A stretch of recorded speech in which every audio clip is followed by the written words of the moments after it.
Bon allez, je vais essayer de faire une vidéo, enfin commencer de finir une vidéo parce qu'en ce moment c'est pas l'idéal, j'en commence plein puis j'en finis pas du tout. Il est à peu près 9h30 du matin. On est le 12, je crois, mai 2026.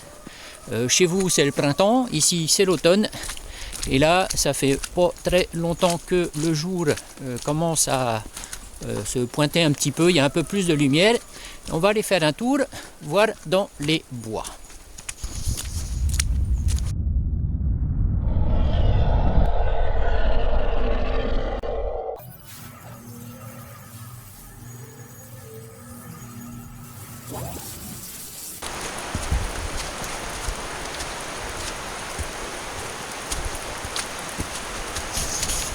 Bon alors, peut-être un petit changement de plan dans le plan initial. Parce que là, justement, juste pour arriver à l'entrée du bois, ma cabane est juste à côté, là, à 5 minutes de marche. Et j'ai commencé à voir qu'il y avait des traces de pas dans la neige. La neige, elle est toute fraîche, là, elle est tombée hier en fin d'après-midi et cette nuit. Et il y a des traces de pas d'un homme qui chose un peu plus grand que moi, peut-être 45, 46.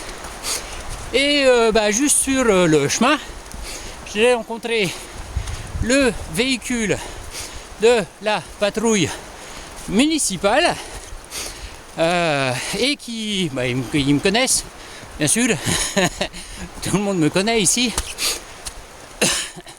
et qui m'ont demandé si je pouvais voir un petit peu ces traces de pas, si c'est quelqu'un qui va juste faire le Cerro Bandera, qui est juste là au-dessus, donc la première attraction touristique.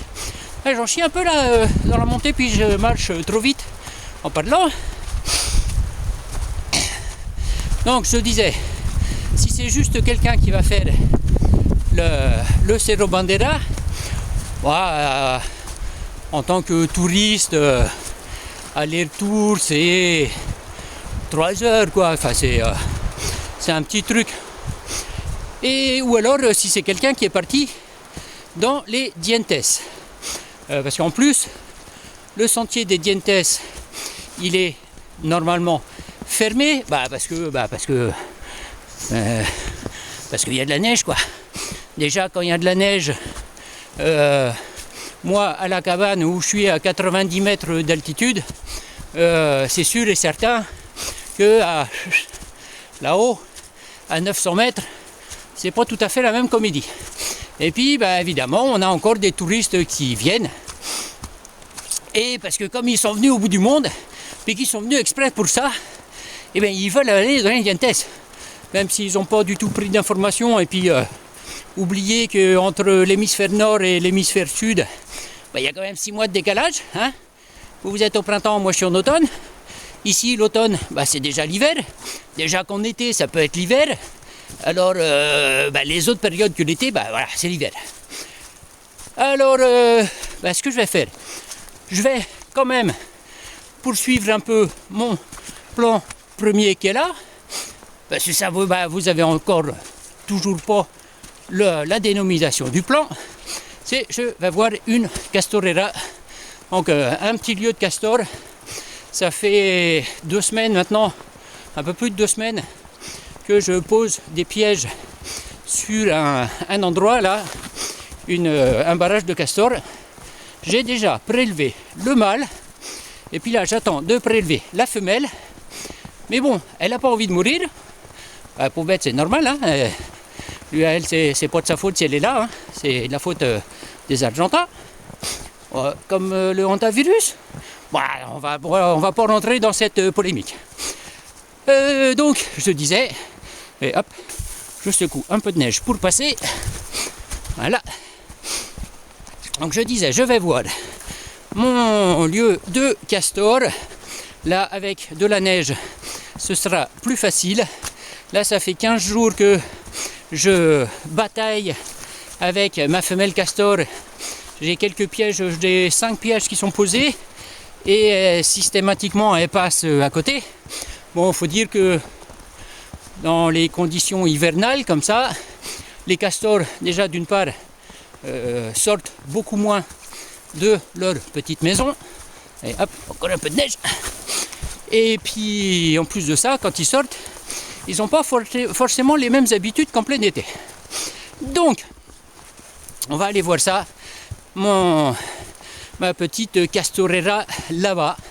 Donc là, tous les jours, sauf hier, je vais sur ma Castorera. C'est à 45 minutes, 1 heure, à peu près 45 minutes de marche depuis ma cabane. Simplement aller pour aller-retour. Donc aller-retour, je fais tous les jours entre 1h30 et 2h30, ça dépend ce que je fais là-bas, si je bouge mes pièges, etc. Dans la forêt, non, ça, voilà. Allez, petit bout de sentier, parce que là, je ne sais pas si vous le voyez, mais le sentier, il est là. Bon, moi, je le connais quand même pas mal, parce que je le fais beaucoup, et c'est un sentier qu'on prend aussi pour aller faire les secours. Oh, une marque. Voilà, cette marque-là, ce sentier a été marqué il y a 15 ans, je crois, 2013, 2012-2013, quelque chose comme ça. Allez, j'arrête là mes blabla. Je cause autant que sur ma chaîne Elle Chauve classique. Et on va voir ma Castorera là-bas. Allez, à plus tard.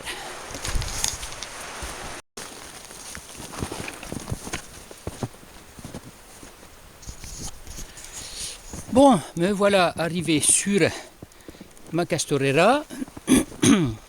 Donc en trajet, il y a à peine 2 km, 1 km 800 à peu près depuis ma cabane. Ce qu'il y a, c'est que, ouais, vous voyez un petit peu là dans quelles conditions je suis. Puis le trajet, enfin le sentier, même si je l'améliore à chaque fois que je passe, en fait, c'est aussi pour ça que je viens faire tous les jours mon petit tour à voir le castor ou la castor. Là, voilà, on y est. Alors, je vais vous montrer. Donc là, c'est pas passé par là. On va faire un petit tour parce que la maison du castor, elle est là, ici. Et j'ai un piège qui est juste à côté. Le barrage, il est tout au fond là-bas. Mais j'ai un premier piège qui est juste à côté de la maison. Donc on va aller voir ça en premier. Il y en a encore qui vont dire « Oh, il n'y a pas de stabilisateur sur ta caméra. » Il n'y a pas non plus de stabilisateur sur les chaussures. Ici, mais il y a certaines personnes qui ne comprennent pas que même maintenant, où c'est le printemps, dans l'hémisphère nord, qu'on peut ne pas avoir de très bonnes conditions climatiques ici. Ah, allez, hop, mon piège, il est pas de là-bas. Je vais aller voir ça. Alors, le but aussi, c'est de chercher les traces potentielles du castor. Le mâle, je l'avais chopé ici, sur la montée qui se trouve là. Là, je suis juste sur la maison du castor. Ça, c'est la maison du castor. Toutes les branches qu'on voit ici dans l'eau, ça, c'est sa réserve de bouffe pour l'hiver. Enfin, une partie de bouffe pour l'hiver. J'ai un piège qui se trouve ici, juste là, comme ça. Un Conibert 330 qui n'est pas déclenché. Il y a aussi des rats musqués qui sont ici. Je suis venu avant-hier soir avec le fusil et il faisait nuit déjà et j'ai vu 3 rats musqués en l'espace de 5 minutes. Moi, ce que j'attends aussi, c'est que ça congèle pour... On voit un tout petit peu ici, il y a des traces, il y a des bulles sous la glace. Alors, ça peut aider à poser les pièges. Oh, j'ai de la neige dans l'œil, ça brûle. Je disais donc ça peut aider à poser les pièges quand c'est gelé, parce que les castors vont passer à peu près toujours au même endroit et on va avoir des autoroutes de bulles sous la glace. Allez, on passe de l'autre côté de la Castorera, on va voir mes autres pièges. Alors, j'ai un autre piège ici, donc sous ce tronc ici. Quand je suis venu les premières fois, j'avais une très belle coulée qui passait par là, mais c'était le mâle. Puis le mâle, en fait, je l'ai chopé après, le lendemain, je crois, ou la nuit même. Je l'ai chopé directement sur la maison. Il montait sur la maison.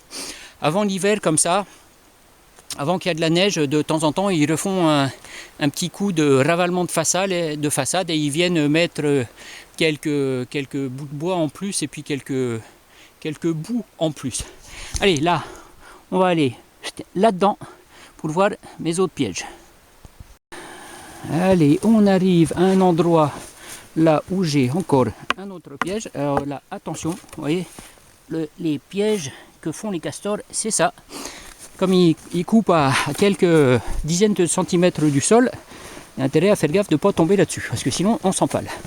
J'ai un piège qui est là. Alors là, c'est pareil. Donc il y a la flotte, l'accès à la flotte qui est juste ici. Et puis ici, j'avais une montée vers là, justement, vers où coupait le castor.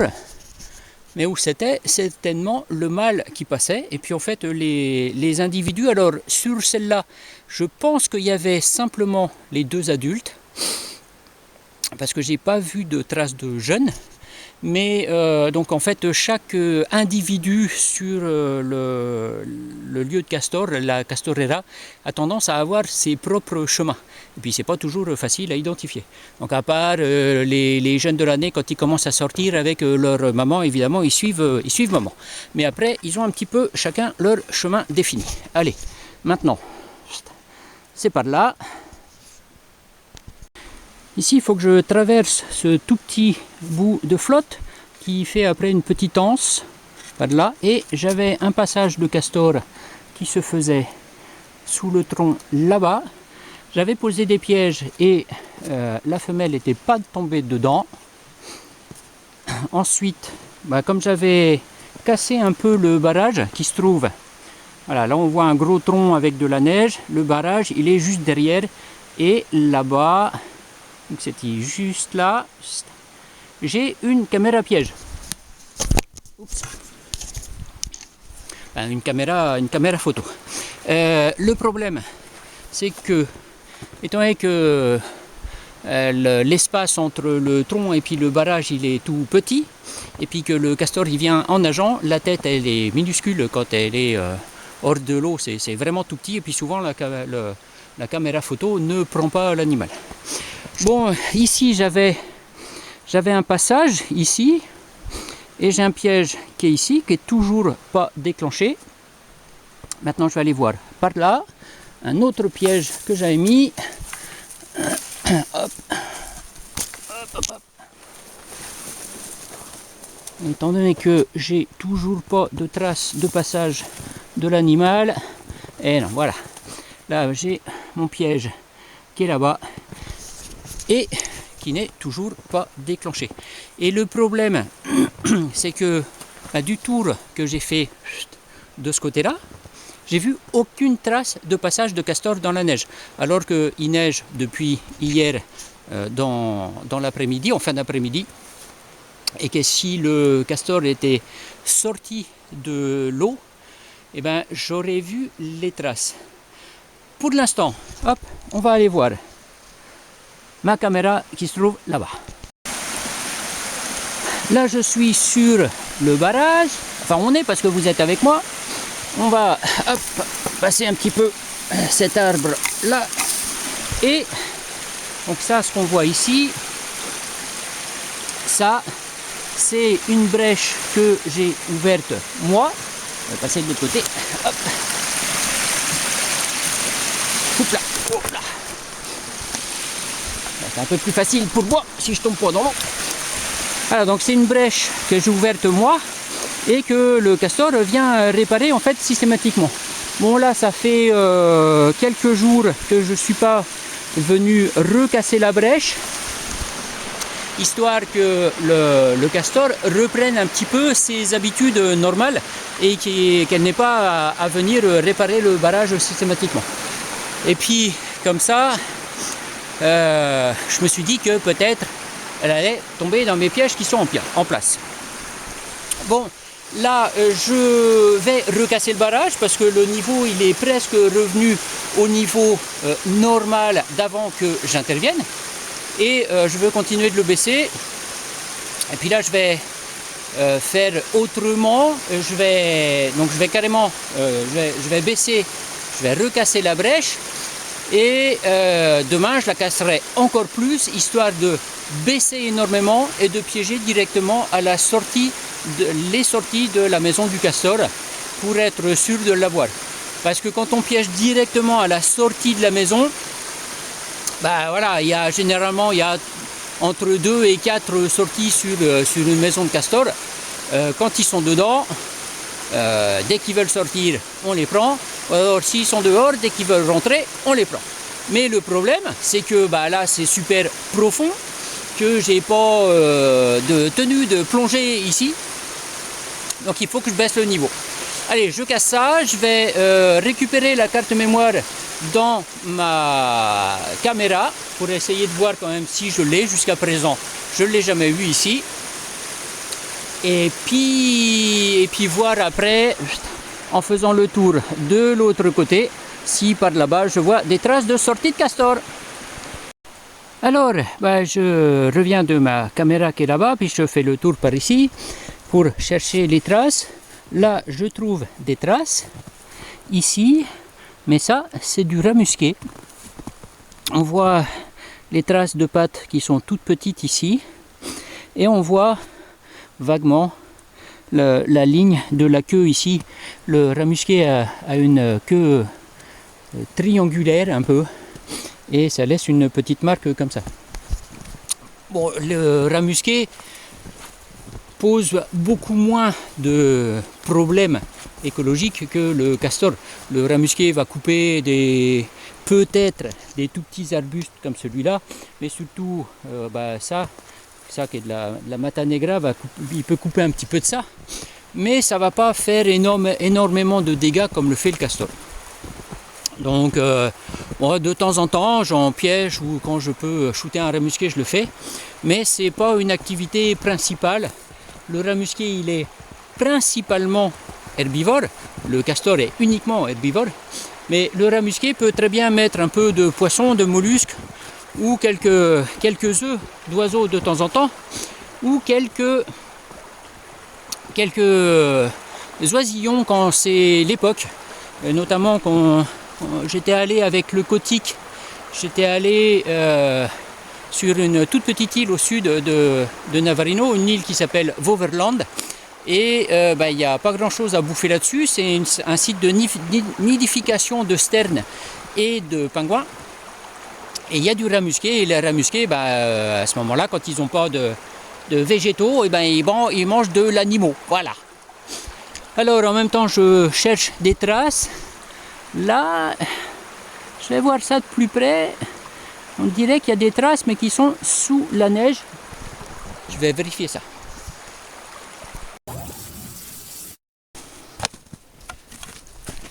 Bon voilà, j'ai fait le tour de ma castorera sans voir de traces certaines de castor.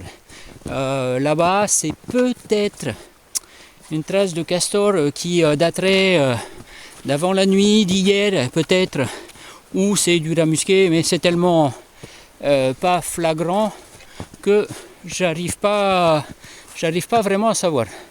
Mais là en plus, généralement avec de la neige comme ça, un castor, c'est super facile à faire la différence. Et puis là je sais pas. Bon, et ben voilà, maintenant je vais me retourner. J'allais dire tranquillement, mais non, pas si tranquillement que ça. enfin me retourner vers la cabane.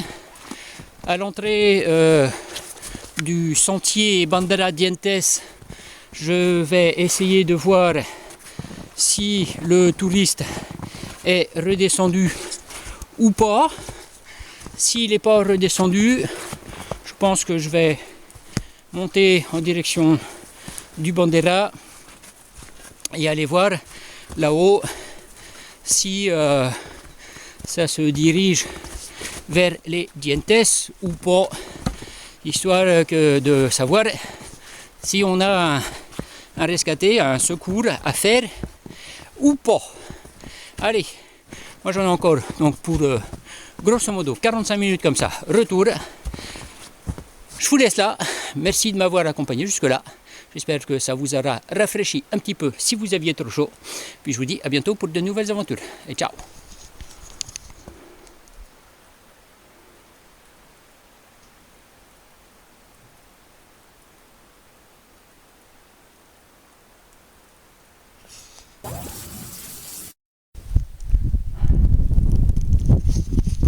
Bon, vous êtes encore là? Bah moi aussi. Là, je vais essayer de couper un peu du vent. Je suis monté jusqu'à ce qui s'appelle le Cerro Bandera, donc le drapeau, Dixit, le drapeau qui est là, sur le haut de la montagne, en suivant les traces de la personne qui est montée. Alors, bah déjà à mon avis c'est un local qui est monté. À moitié chemin, quand il a commencé à y avoir pas mal de neige sur le sentier, la personne a chaussé des skis.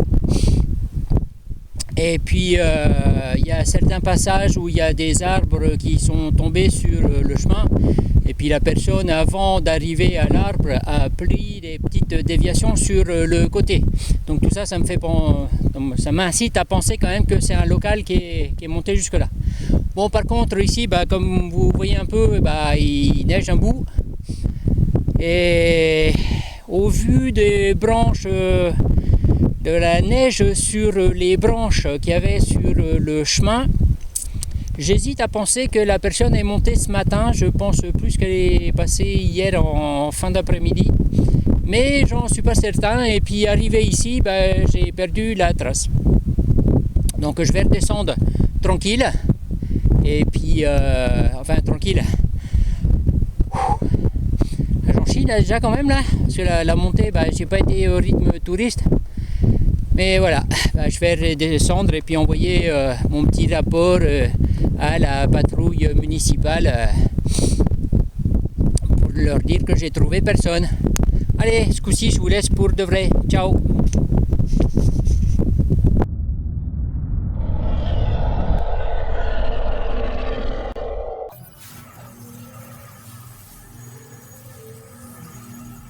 What?